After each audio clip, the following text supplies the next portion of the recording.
Hello, आप सबका मेरे चैनल स्पीडिंग ला ज्ञान में स्वागत और अभिनंदन है। मैं आज आपको एविडेंस एक्ट की एक इम्पॉर्टेंट प्रॉब्लम जो कि 1994 में पूछी गई थी एपीओ एग्जाम में, आपसे पूछ रही। अगर आपको इसका उत्तर पता है तो इनबॉक्स में जाकर टाइप करिए और नहीं पता है तो मेरी पूरी वीडियो वॉच कर लीजिए।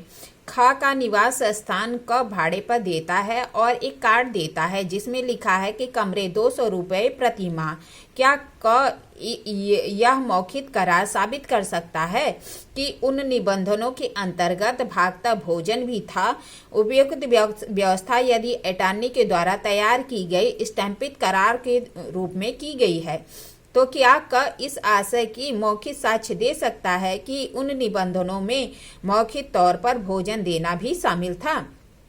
क्या कह रहा है कि ख का निवास स्थान क भाड़े पर देता है और एक कार्ड देता है जिसमें लिखा है कि 200 रुपये प्रति माह। का इस मौखिक करार को साबित करना चाहता है कि इन निबंधनों के अंतर्गत भागता भोजन भी था।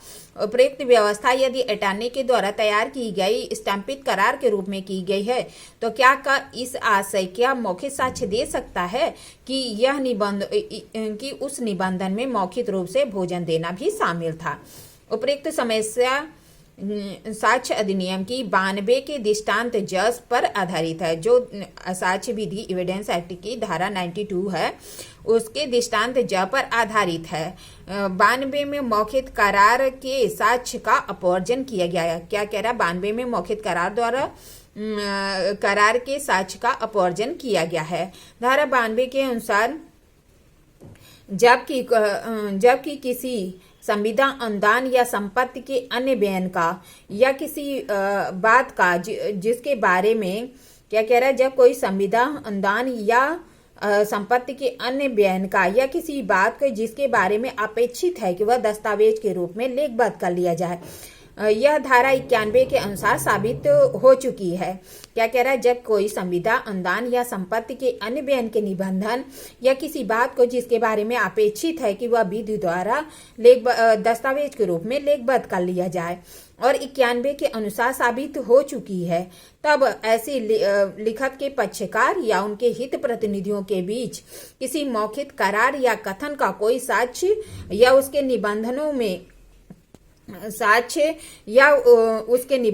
में कोई भी खंडन, फेरफार, जोड़ने और घटाने के प्रयोजनों से ग्रहण नहीं किया जाएगा।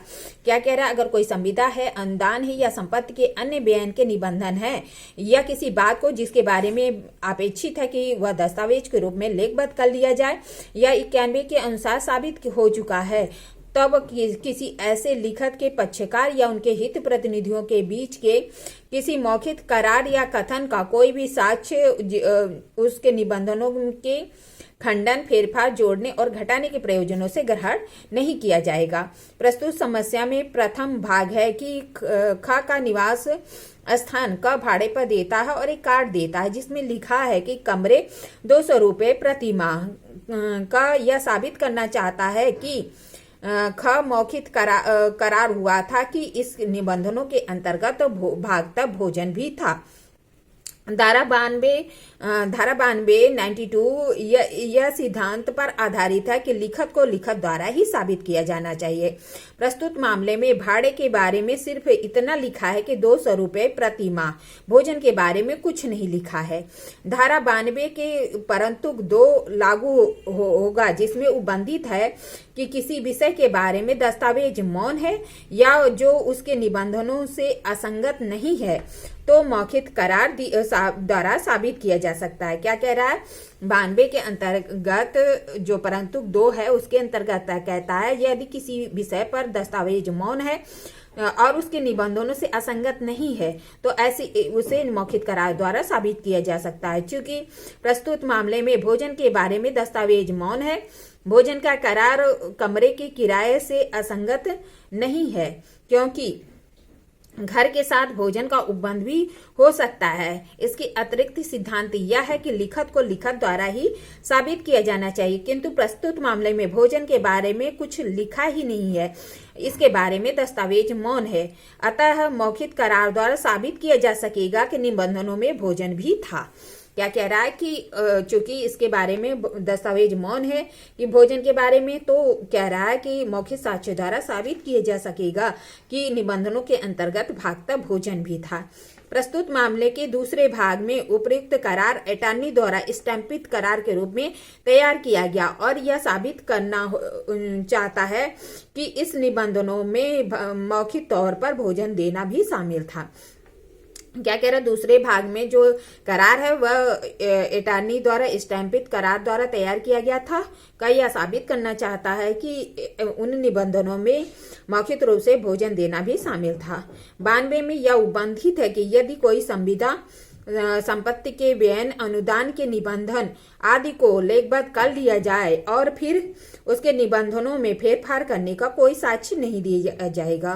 क्योंकि प्रस्तुत मामले के दूसरे भाग में उक्त करार को अटॉर्नी द्वारा तैयार कर स्टैंपित कर दिया गया है और संविदा के निबंधनों में कोई भी भोजन का उल्लेख नहीं किया गया है।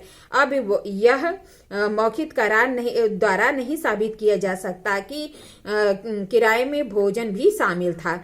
यदि ऐसा कोई करार होता है तो वह उसी समय करार में लिखकर स्टैंपित किया गया होता, तभी होना चाहिए था।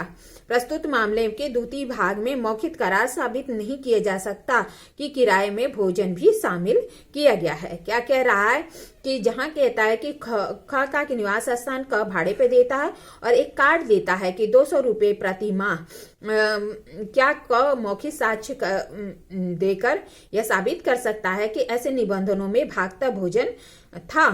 तो हाँ, साबित कर सकता है कि ऐसे निबंधनों में भागता भोजन था। लेकिन जब दूती आगे कहता है कि उपर्युक्त व्यवस्था यदि अटॉर्नी द्वारा तैयार की गई स्टैंपित करार के रूप में की गई है, तब वह इस आशय का मौखिक साक्ष्य दे सकता है कि ऐसे निबंधनों में मौखिक रूप से भोजन भी देना शामिल था। तो ऐसे मामलों में वह मौखिक करार द्वारा साबित नहीं कर सकता, क्योंकि जब अटॉर्नी द्वारा उसे जो है लेखबद्ध कर लिया गया, तैयार किया गया, स्टैंपित करार के रूप में तैयार किया गया है, तो अगर उसमें भोजन होता तो उसमें लेखबद्ध होता। इसलिए जो है इसमें भोजन नहीं है, इसलिए इस ऐसे साक्ष्य को मौखिक साक्ष्य देकर इसका खंडन नहीं किया जा सकता। मतलब क्या कि सीधे सीधे अगर वो एक कार्ड देता है और तो उसके द्वारा क्या है कि मौखिक साक्ष्य दिया जा सकता है कि इसमें भोजन भी था, लेकिन अगर अटॉर्नी द्वारा स्टैंपित होने पर मौखिक साक्ष्य नहीं दिया जा सकता। इस तरह मैंने आपको बताया, प्रॉब्लम बताई, प्रॉब्लम का सलूशन बताया। ऐसी अच्छी प्रॉब्लम के लिए मेरा चैनल सब्सक्राइब करिए, लाइक करिए, कमेंट करिए, शेयर करिए। ठीक है, धन्यवाद, थैंक यू।